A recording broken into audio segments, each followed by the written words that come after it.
Привет всем, с вами Валентина. В этом видео покажу, как можно сшить себе нужную вещицу, не делая выкройки. Шью племяннице короткий топик, длина 40 сантиметров. В качестве выкройки будет футболка.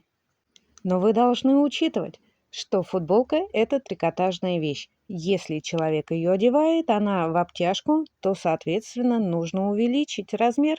Лучше лишнее мы с вами отрежем. Предварительно сняла мерки и сравнила с футболкой. Все сходится. Если у вас где-то есть разница, соответственно, вы или убавляете, или прибавляете. Выкраивая, не забываем про припуски на швы. На футболке была пройма больше. Здесь я сделала ее немного поменьше. Когда будет примерка, все встанет на свои места. Когда вы себе шьете, вы знаете свои проблемы. У кого-то подмышкой натирает, у кого-то сильно потеет. И вы уже ориентируетесь под себя, делать пройму больше или меньше. Кто-то не хочет, чтобы был виден бюстгальтер, а кто-то, наоборот, показывает его на показ. На футболках и топах спинка и перед, они практически одинаковые. Немного разница в горловине и немножко в пройме. Выкроенные детали соединяю между собой и делаю наметку. Конечно, можно зафиксировать все булавками, но вы будете делать примерку. Будете одевать, булавки будут колоться и выскакивать, теряться где-то в паласе. И, конечно, если вы уверены, что все правильно выкроили и костюмчик будет сидеть, конечно, можно даже не делать наметку, прям под машинку и шить. После примерки внесла изменения. Сделать покороче, горловину и пройму поглубже и немножко скосить боковые швы, потому что в талии широковато. Простую хлопковую ткань или трикотаж шить намного проще. У меня трикотаж, он как гафра, плиссе. С утюгом работать на «вы», потому что когда вы утюжите, ваша гофрушка, она разглаживается, становится плоская. Но шьется он отлично, даже не пускает стрелки. Когда вы шьете именно себе, вы видите, где вам отрезать, прибавить, сделать выточку. Но когда вы шьете человеку, без примерки нельзя. Фигуры разные и по-любому надо вносить изменения. Сделали примерку и теперь можно смело прошиваем на машинке и на оверлоке.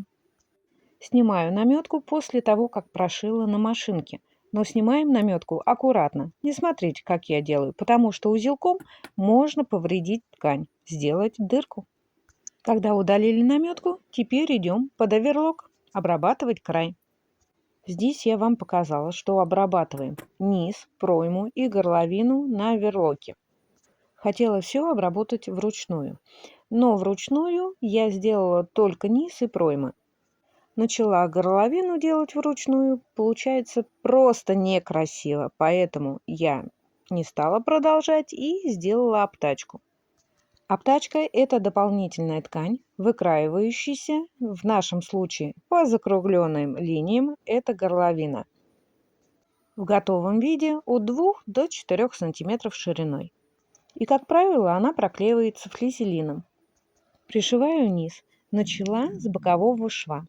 Делаю закрепку, нить взяла в тон, слегка отодвинула оверлок, отогнув его, цепляю за нить ткани самого полотна и потайным стежком прошиваю.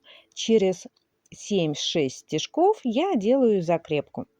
Вы должны прошивать так, чтобы ваши нитки не были видны с лица, но при этом не стягивая полотно.